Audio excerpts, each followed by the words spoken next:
Hey everybody, welcome to Soul Chats with Psychic Medium Dani Joe. I'm super excited to be here tonight with my good friend Teri Corrigan. She is I'll let her tell you all that she does, mental health professional in the Black Hills area. But if you're joining us, say hello, and also just know that if you don't give StreamYard permission to show us your name, we might not be able to see your comment, but I will try to watch on my phone as well. So welcome, Teri. Hi, thank you. Thanks so much for having me. Yes, I'm so excited. I feel like it's been too long since we've had time to chat. I would definitely agree with that. I always enjoy getting to sort of share the perspectives and talk about so many just really amazing, beautiful things that happen in our world. So yeah, thanks again for having me. Absolutely. So for the people that are just joining us, why don't you tell them what your professional title is or what you do, so they kind of know a little bit about you? Sure, absolutely. So I am a licensed clinical social worker by training. So I'm also a qualified mental health professional. So I own a private mental health practice in Rapid City. So I work with people individually and in groups on all sorts of different mental health stuff, from significant mental health diagnoses to transition sorts of things that they might be going through. I like to work with all different types of people, but I really enjoy working with women who are kind of coming into their own and understanding their own value. And I do work with first responders and just a wide variety of folks. And I just really love being able to share space with people and let them kind of discover what's important to them. That's awesome. So we'll share a little bit about how people can reach out to you before we get finished. But Jamie wanted to say that takes a very special kind of heart and patience. Oh, thank you. Thanks, Jamie. I would agree with that. It's definitely probably an underappreciated service to our world and communities. But thank you for joining us, everybody. Hello, hello. I want to maybe have you tell me and everyone else how you and I met. So I have the worst memory, and I can tell you things I know about you in times that we were together, but you're probably going to remember better about the very first time we met. So how did that happen? Okay, so the very first time that we met was sort of a intervention from spirit, definitely, because we met at a reading at the Adams house. My husband and I actually received our tickets. There was a group of people going. We were not supposed to go, but one of the couples in this group that had planned to go got COVID, and so they were unable to go. So there were extra tickets, and so we were able to go, and we did the tour, and then we also did the group reading there. So that would have been the very first time that I met you, and it was just a really awesome and powerful experience. And my personal reading during that was really powerful to me, but I was very surprised by the my loved one that came through. It was my grandmother's husband, so it was like a step grandpa, but was really one of the only grandfathers that I knew, and I hadn't thought of him in a really long time. And so it was really cool to have that experience and remember sort of that connection and fondness for him. So That's really cool. I don't remember readings, but so I don't remember the details of that, but I definitely feel like has it been 2 years or longer? So that would have been October of 2021. So coming up, on 2 years. 2 years in October. Cool. So a lot has happened in that little bit of time since we met. So when we met, you actually were in a different position. Correct. Yes. At that point in time, I was so like a very high administrator in a mental health service agency, and was sort of on track to move into like the leadership position for that company. I'd been working really closely. That was my goal, something that I was very interested in doing and love doing, supporting people in this work, growing people in mental health work, making sure that clients are working to make sure clients got the very best services that they could. And it was a ginormous agency, sometimes over 200 staff members. And I was sort of at the top of that and looking to move into the, executive director type role there. So yeah, that's very different from my little one man band that I'm doing now. So let's talk about that. So you went from this position of leading a bunch of people and being very secure in that and knowing where that was taking you. What on earth gave you the courage and strength to go, hey, I'm going to start a private practice? Well, so interestingly, in that role, I was doing very well, had a lot of respect from my staff internally, as well as the community. I loved doing all of those things very much. And sort of the universe kind of stepped in and there was a situation that happened that really sort of shifted a lot of the energy in that environment. And we'd just come through the pandemic. We're still kind of dealing with a lot of that. And it was a very, very difficult time for mental health providers and having enough people to do what we needed to do. And I've never really been somebody who backed down from a challenge, but it just started to feel like it was getting harder and harder to kind of push that rock up the hill. And so I've never been somebody who stays where I'm not content and happy. And so as I started to notice those feelings for myself, I knew I couldn't lead people authentically anymore. And so I just started to feel like, and then we had some things with our government, like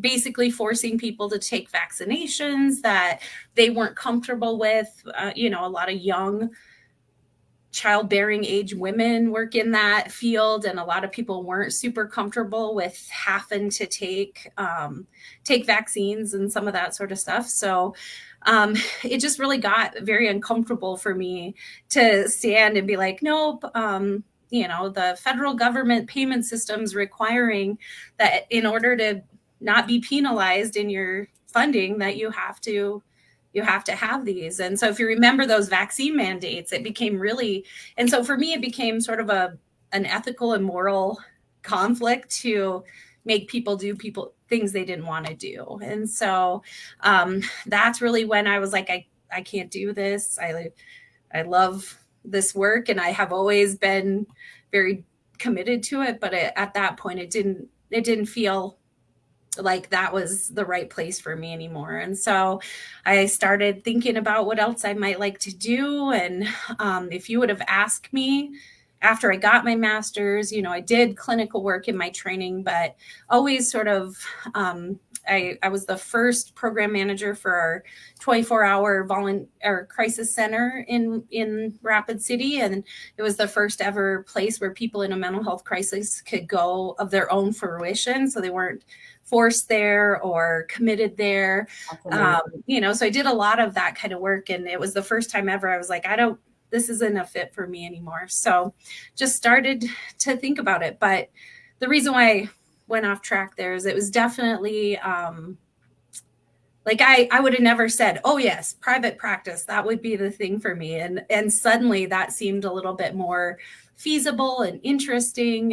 And so I just got to work figuring out how to make it happen, and opened up my practice on February 2nd, 2022. And all those twos. Yep, it was intentional. Like I literally was like, I'm not opening on Monday. I'm opening on it was also a Tuesday. So I felt like, it was was supposed to be. But yeah, it's been an adventure ever since. Well, I have to totally jump into another subject here only because you said the twos, and Tuesday, because I know, but my mom's sign for me is the twos. Right. Yes. And I'm kind of jumping ahead of the story here, but just because you said that, I'm going to tell everybody also that you are actually one of the providers that works with Shirley Speaks. So we can refer clients to you for their mental health therapy. And we're super, super grateful to have you on board for that. Well, and I'm so excited about it. I just think that the work that you're doing with your foundation is just so needed. Any human who experiences or lives kind of within the, kind of control of domestic violence, like they just deserve to be heard and recognized in their value. And so I just love the opportunity to get to partner with you guys because it's so important. So looking forward to the event coming up here. Absolutely. Absolutely. So for those of you watching, if you don't know, our event is September 30th, and Teri will be there with Best Life Solutions, her private practice. So if you get a chance to come to that, you'll get to meet her in person. But I really wanted to ask you what you feel like. One of the things that I noticed that some of my clients who are therapists and mental health professionals have seen that they felt kind of maybe under too many rules and regulations in an organization. And probably in the last couple of years, I've seen a lot of them thinking about or going out on their own into private practice. So I know that there's a big difference there in working for an organization or being able to do your own thing. So tell me what you feel like that's given you as far as like liberty or ability to work on your own. Yes. So some of the great benefits I would say are, really just getting to be very, very focused on what it is that the individual is seeking from me. I can be more kind of open. I can be more creative in the work that we do. It's been fun to see kind of the evolution of mental health over the last several years. And it may just be that I was lucky enough to be in a place of influence without even knowing, but things like mindfulness and grounding techniques and all of these things that mental health and lots of different types of, sort of work that people does, they've always sort of been there, but it's been kind of the importance of these things have been brought to the surface. And so what I knew is that I could do that work in a way that made sense to me. So, I think about things like grounding. Like it is not uncommon for me to be standing in the grass outside of my office with somebody, like with our shoes off, walking around and talking while we're grounding. And mindfulness is the therapeutic term for meditation and being able to create a quiet mind. And so, I think one of the things that we never ever learn, we may learn how to train our physical bodies and we try to influence with diet and all of these different things, but it is not a common practice that people train their mind. And so I often will explain it to people, like our brain is sort of like a Labrador retriever puppy, it's so cute, but it's like very distractible and it'll jump on you and slobber on you. And so if you do not train it to do what you want it to do, it's gonna get big and it's gonna get out of control. And so sometimes that will influence people to kind of be like, oh yes, I have to teach it how to sit and stay before I can teach it to do the other things I need it to do. So it is so funny. I've never heard it put that way, but I love that. I absolutely love that. You had a question. Kim asked if you see clients on Zoom and in other states. So because of the requirements of my licensure in the state of South Dakota and across the nation. This is a standard practice. You cannot see people out of state unless you're licensed in that state. So I can do Zoom practice with anyone who lives in South Dakota. So, I mean, I've worked with people in Yankton and different places within the state, but I cannot go over those state lines because I'm only licensed in South Dakota. Yeah. And that's typical for, I mean, that's just the standard. That's the way Yes.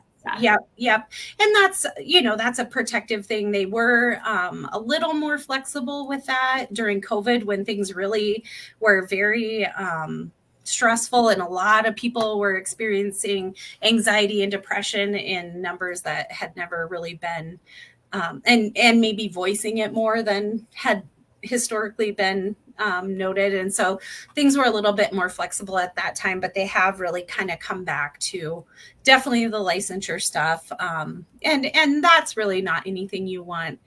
You don't want practitioners that are willing to kind of go over that, because the ethic piece is so important in the work that we do. And, these are people's lives that we have the opportunity to influence. And, too many people die from their mental illness, and we talk about suicide and I like to think about that when someone maybe passes from cancer, there's so much caring and outpour that happens for their family members. But if, sometimes that's not the support people get if somebody they love dies by suicide, and so, really understanding that could be very impacted by mental health concerns. So anyway, I'm kind of off track again. I love that. I mean, I love that you get off track. I don't love the talk about suicide, but right. That really brought a mental picture to my mind. And I guess I never really thought about that. I mean, not being in that field, I deal with, obviously in my work, a lot of people dying or working with people that have lost family members, but you never really think about that. But it makes a lot of sense. There's a lot of that emotional stigma and different things, right? And I'm sure it's easier to stay away than not when it's something like suicide, because you really don't know what to do. And sometimes people want it to be private, but that's 100% true. I never even thought of that. Actually, that's really good knowledge for all of us to just be aware of. If we have somebody who loses someone to suicide, we should do that and reach out and give that support like we would in any other case. But I never thought about that. So thank you. You're welcome. Absolutely. Yeah. So tell me a little bit more about your own spiritual journey or your own healing journey, whatever you want to share with that. I know that obviously we're all on our own journey of healing from things that we've been through. You know that as well as everyone else. And you like to work with women who are stepping into their power, which is really us finding ourselves again, right? Knowing who we are. And I mean, what does that mean to you, or what do you feel like you've seen in your own healing journey for yourself? So, interestingly enough, often I think our wounds, we don't even know we get them when we get them until it's much, much later and you're reflecting back. So when I think about my spiritual journey specifically, it's so interesting, things that come to your mind after you're more connected kind of with people who have similar beliefs, and so I value sanctuary so much, and being able to, be with people who have shared understanding and vision. But, I can remember being a little girl and playing outside and sort of hearing what I always described as whispers, and I would stop and I would try to get a sense of what that was a little bit. And, never really thought much of it. I wasn't fearful of it. But it wasn't until much later that I sort of started to be like,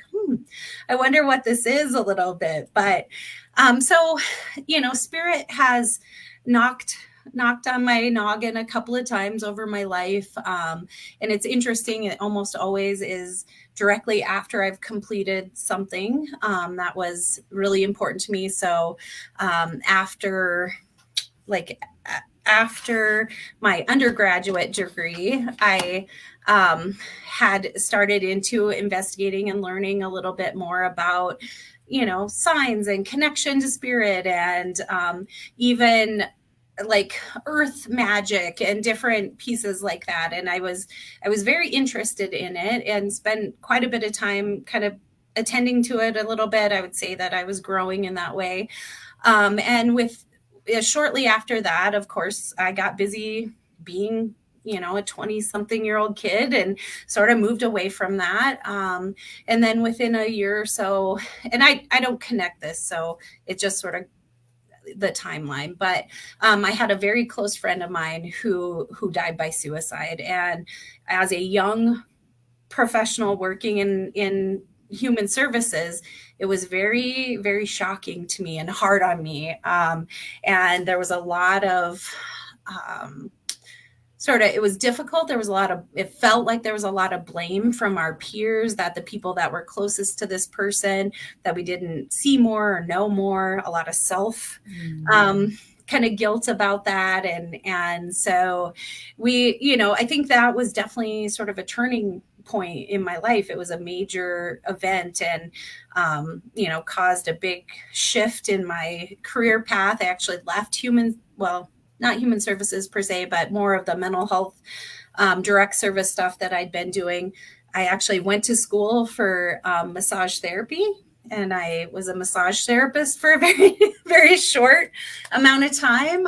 What I learned was that I don't like feet, and so I wasn't a very good massage therapist. But I did learn some really cool things about energy work and energy fields in the body and stuff like that. And so looking back now, I see how all of these pieces were important to where I was going. But, again, busy figuring out my 20s and my 30s, and met my husband and had my children. And by that point in time, I was working at the mental health center where I worked for 20 years, and really just loved it. I loved walking with people who were vulnerable. I worked primarily with adults with serious and persistent mental illness. So people who had things like schizophrenia or severe bipolar disorder, psychotic disorders, different things like that. And it was just such an honor to walk with them. And anyway, so that's kind of how I got into the love of that work. But while I was there, I decided to get my master's degree so that I could do more within the company. And it was after that master's degree in social work that I again sort of found my way to spirituality, and got, my first Oracle set and tarot set, and started learning and reading and noticing how I felt in those moments. And, and so that was very powerful. And again, I kind of got back to doing other things and lost my focus on that. And until that fall of 21, and after the pandemic, and that the world felt like everything was changing at that point in time. And I think that was when Spirit was finally like, all right, we've given you a couple of chances, and now you're going to pay attention to what we've got going on. And I think I was ready for that. The blocks and experiences had sort of all come to the right place to be able to help me get there. And so I am much more intentional now with my own mindfulness and meditation. And, I love work with crystals and angels and those sorts of things. I really feel lucky. I don't experience fear of spirit, or any sort of the things that I might come across or sense or feel. That's not something that I'm fearful of. And so I sort of just trust and move forward day by day. So that's awesome. That's where I'm at now. That's awesome. We have a couple people saying hello. Hello, everybody. Thanks for joining us. I definitely wanted to, I think I already know the answer to this, because I feel like we attract the same vibration. We attract the people that are meant to come to us. But how do you find your clients' response to mindfulness or having crystals in your office or pulling a card? Like, how do you feel they respond to that openness to energy and spirituality? It's very interesting, because that is usually not something that I lead with. But as I work with somebody and I get a sense for, or they share with me kind of their feelings about that, then I will definitely talk about sort of people's experiences, my own experiences with using crystals, or I do a lot of intentional mindfulness and meditation with people and helping them connect with and identify, what is it that their voices within them, or the different parts of themselves are trying to say. And that can be a really powerful spiritual experience for them. And so, one of the things that I think that has been a blessing to me is that I'm sort of intuitive in the way that I can sort of feel what people's pain is like for them. And so, it may not be something that I've ever really experienced myself personally, but I sort of have an understanding of what that feels like, or is in their experience. And, so people typically respond incredibly to that, right? Because they're like, finally, I feel like somebody understands a little bit about what that pain is like for me. And so, and so we will talk about lots of things. And when they're open to that, we'll explore, using other means to create connection and calmness and things that are helpful to them. So That's awesome. That's awesome. yeah. I think that, it just shows that, how do I say it? So when you work with your clients and you're able to tap into their needs versus everyone fits in the box, right? Because we know that doesn't work for anybody. It doesn't work in our schools. It doesn't work in our mental health. It doesn't work in our medical systems. It is when we are able to tap into that client's needs and meet them where they're at and show up for them and do the things that they need. It's like when I work with clients too, I have clients who are very religious, and funny enough, very religious clients still come to me, even though that's kind of a taboo thing. But if I'm doing energy work or soul retrieval or whatnot, I know if my client needs to hear more of where I'm coming from, a Christian background, which I do, or more of a spiritual background of talking about the universe versus God. And that's a blessing, because your clients, they know that they're going to be comfortable with you because you're meeting their needs where they're at. Right. And I think that is part of the reason that sometimes people don't have a good experience in a counseling setting or mental health setting, is because not all, just like every profession, I'm not saying just therapists or counselors, but not all mental health professionals are created equal. Right. And I know that firsthand. But had I found someone who was more open spiritually when I was younger, I would have probably stuck with counseling and therapy. But I'm glad that those options are there now. Steph said, "You are speaking my language." Hi, Steph.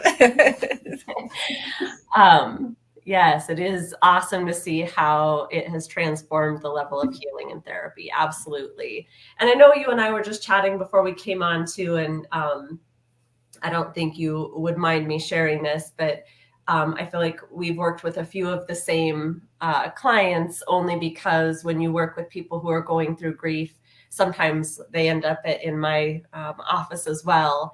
And you've noticed that can sometimes help that ability to grieve, is to have that closure from a reading, or to hear from those loved ones. And you know it firsthand because you had the experience with me as well. Right. But I think that can be very helpful in a person's journey. very much so. I certainly 100% agree. I can't believe how many people who take on responsibilities that are not theirs to take on, of wishing they had done more, or and in a lifetime of, it's just very normal situations where they didn't do anything wrong, but they feel like they should have done more. They have burden of guilt, and they just hold on to those things through grief, and it's so hard to see that. Right. Yes, absolutely. And it can really, really, people get really stuck in feeling like they're cheated out of, something that's supposed to be happening with this person in their life, and can get really stuck with that, and feeling like death that's it, and that they're not there. And, and then in the next breath, they'll talk with you about, it's just like, I can almost feel them there with me, and so it's really, really cool and fun to explore with them. Like, well, tell me what you experienced. Tell me what you know about that. And a little bit about, how you came to believe that they aren't, part of your world around you and influencing you. And so, yeah, it's really powerful for people. Absolutely. I would ask you, this is probably not an appropriate way to ask it, but if you had a favorite or specialty or something that was like really your thing, where you're like, I love this work, what would that be? So I'm newly learning about what's called internal family systems work, and even by it's really a cool design. The gentleman who developed it was a family therapist, but really it's about working with all the different parts of ourselves within ourselves. And what we know is, when we have wounded parts, other parts of us come up or jump up to protect, defend, defer, do all the things so that wounded part is protected. And so doing that kind of work has been really, really interesting to me. I certainly have a long way to go in becoming an expert, but I've found it to be sort of a really amazing way to help people trust what their own knowledge is, their internal knowledge, what's important to them, where their values lay, what their spirit is trying to tell them, and that has been very incredible. I've been doing work with people where they'll have a spirit animal show up in a guided meditation that we're doing in unburdening them, or doing healing work in that instance. And it's very powerful, and the person is amazed and reports feeling so much better. And it's truly a gift to me to get to sit with and witness with. So yeah, it's so that's something that's pretty new for me that I'm really, really digging right now. So I hope to continue building on that. Yeah, that's awesome.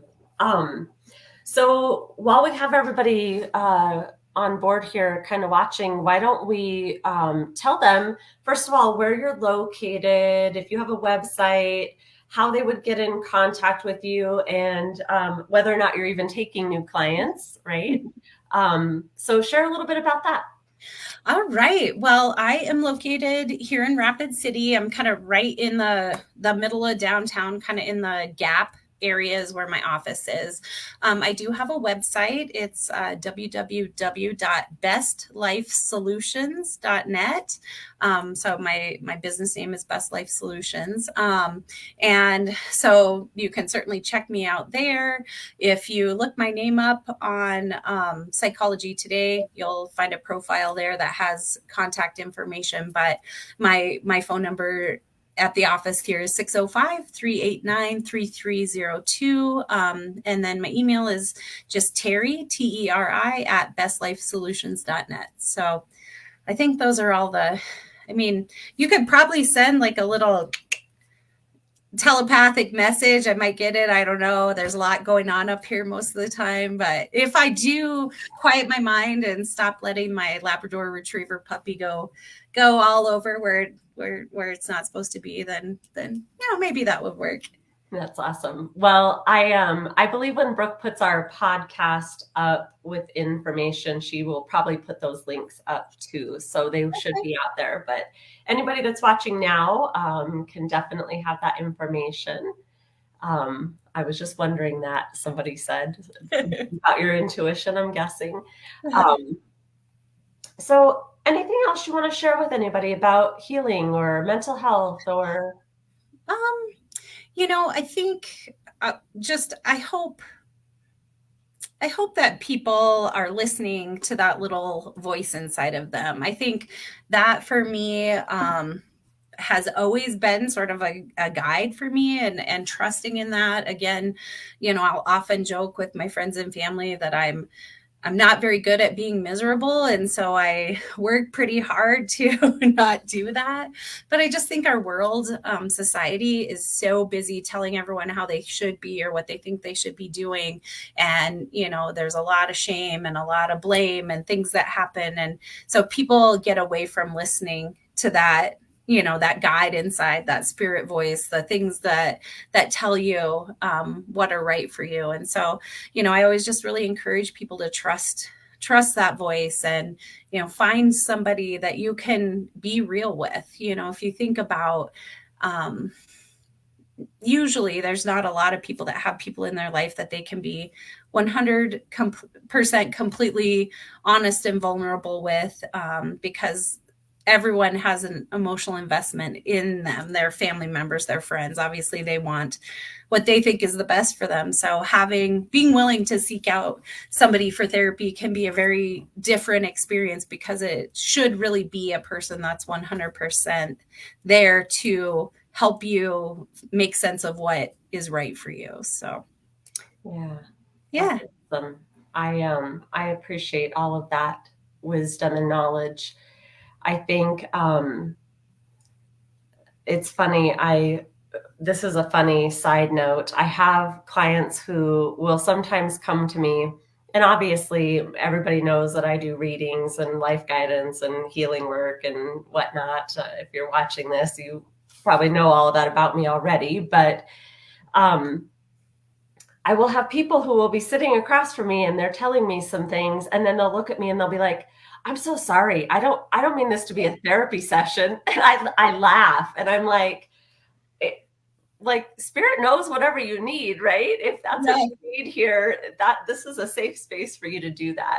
So it kind of cracks me up, because I think, well, I didn't really go to college to be a counselor, but I feel like it's part of the work we do is to support people and be there for them. So that's a healer's heart. I also wanted to tell you, when you said that you went to massage therapy school. So I work with a lot of clients who are healers.